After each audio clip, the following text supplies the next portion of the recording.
தாம்பரம் குரோம்பேட்டை பகுதிகளில் நீடிக்கக்கூடிய கனமழையின் காரணமாக ஜிஎஸ்டி சாலையில் போக்குவரத்து நெரிசல் ஏற்பட்டிருக்கிறது. விவரங்களோடு அங்கிருந்து நமது செய்தியாளர் ஜெய்சங்கர் இணைகிறார். ஜெய்சங்கர், எவ்வளவு நேரமா இந்த போக்குவரத்து நெரிசல்ங்கிறது நீடிச்சிட்டு இருக்கிறது? விவரங்கள் என்ன? வங்கக்கடலில் ஏற்பட்டுள்ள காற்றழுத்த தாழ்வு மண்டலம் காரணமாக தமிழகம் முழுவதும் தொடர்ச்சியாக மழை விட்டு விட்டு பெய்து வருகிறது. அதன் ஒரு பகுதியாக சென்னை புறநகர் பகுதியிலான தாம்பரம், சானிட்டோரியம், குரோம்பேட்டை, பல்லாவரம் மற்றும் வண்டலூர், பெருங்கலத்தூர், சாலையூர், பம்மல் உள்ளிட்ட இந்த சுற்றுவட்டார பகுதியிலும் 1 மணி நேரமாக கனமழை பெய்தது. இந்த கனமழை காரணமாக குரோம்பேட்டை ஜிஎஸ்டி சாலை மற்றும் பல்லாவரம் மற்றும் சானிட்டோரியம் உள்ளிட்ட இந்த பகுதிகளில் ஜிஎஸ்டி சாலையில் நீர்த்தேக்கம் ஏற்பட்டுள்ளது. இந்த குரோம்பேட்டையில் ஏற்பட்டுள்ள நீர்த்தேக்கத்தின் காரணமாக இந்த பகுதியில் வாகனங்கள் ஒரு 2 கிலோமீட்டர் தூரம் அணிவகுத்து செல்லும் நிலையை காண முடிகிறது. குறிப்பாக இந்த குரோம்பேட்டை வெற்றி தேட்டர் முன்பாக அங்கிருந்து கடந்து கிழக்கு பகுதியில் ரயில்வே கேட்டை கடந்து செல்ல வேண்டும். அதுக்காக மிகப்பெரிய அங்க தண்ணீர் கடந்து செல்வதற்கான ஏற்பாடு செய்யப்பட்டிருந்தாலும் கனமழை காரணமாக அங்கு ஓரளவு தான் தண்ணீர் உள்வாங்குகிறது. இதனால் அங்கு முழு அளவில் சாலை முழுவதும் நீர்த்தேக்கமாகவே காணப்படுகிறது, ஏரி போல் காணப்படுகிறது.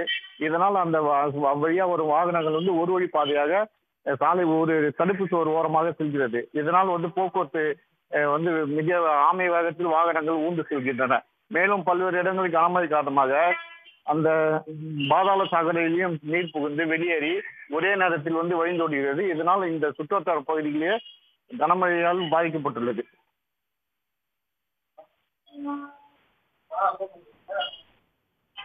இப்போ அங்க சில இடங்கள்ல தண்ணீர் அதிகமாக தேங்கி இருக்கிறதையும் நம்ம பார்க்கிறோம். இதுவும் போக்குவரத்து நெரிசலுக்கு காரணமா? அந்த தண்ணீர் வெளியேற்றப்படுவதற்கான நடவடிக்கைகள்ல எந்த அளவுக்கு மாநகராட்சி ஈடுபட்டு இருக்காங்க?